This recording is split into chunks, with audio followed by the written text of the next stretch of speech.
We we என்ற எழுத்தில் பிறந்தவங்களுக்கு பலன் சொல்லுங்க. ஆமாம், வி ஃபார் விக்ட்ரின்னு சொல்லுவாங்க. பெரும்பாலும் வி ஃபார் விக்ட்ரின்னு சொல்கிறது தான் எல்லாருக்கும் தெரியும். அது இந்த விங்கிற எழுத்துங்கிறது பார்த்தீங்கன்னாக்கா 6ஆம் நம்பர் எழுத்து.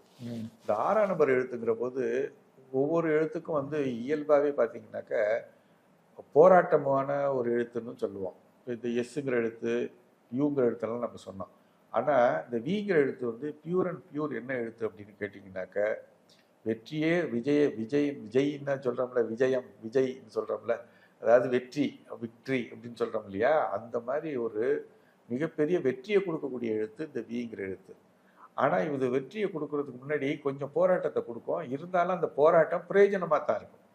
நீங்கள் போராடினாலும் வந்து சக்ஸஸ்ஃபுல் ஆகிடுச்சுன்னா அந்த போராட்டம் வந்து ஒரு நியாயமான போராட்டம் தான்.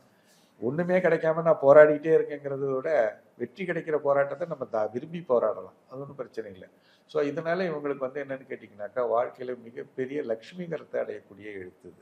இதனுடைய தன்மை 6ஆம் நம்பரில் இருக்கிறதுனால மிகப்பெரிய ப்ராடக்ட்ஸ், அதாவது லக்ஸுரி ப்ராடக்ட்ஸ் எல்லாமே இதில் தான் இருக்கும்.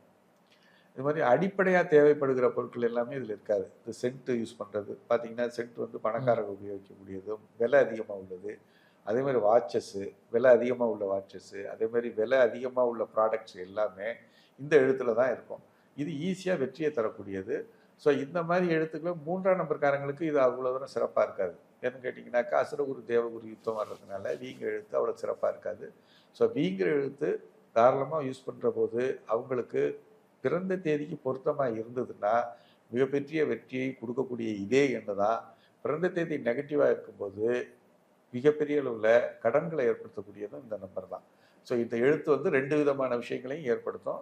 ஸோ இதுக்குண்டான ஒரு தன்மை என்னன்னு கேட்டிங்கனாக்க இவங்க பெரும்பாலும் கிரவுண்ட் ஃப்ளோரில் இல்லாமல் ஃபர்ஸ்ட் ஃப்ளோரில் இருக்கிறது தான் நல்ல விசேஷம்.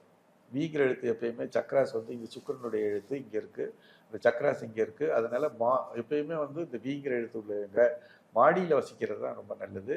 அதே மாதிரி பார்த்தீங்கன்னாக்க பாதாம் பருப்பு, பிஸ்தா பருப்பு, அது பணக்காரர்கள் உபயோகிக்கக்கூடிய பருப்பு வகைகளை யூஸ் பண்ணிக்கிறது உடல் நலத்துக்கு சிறப்பானது.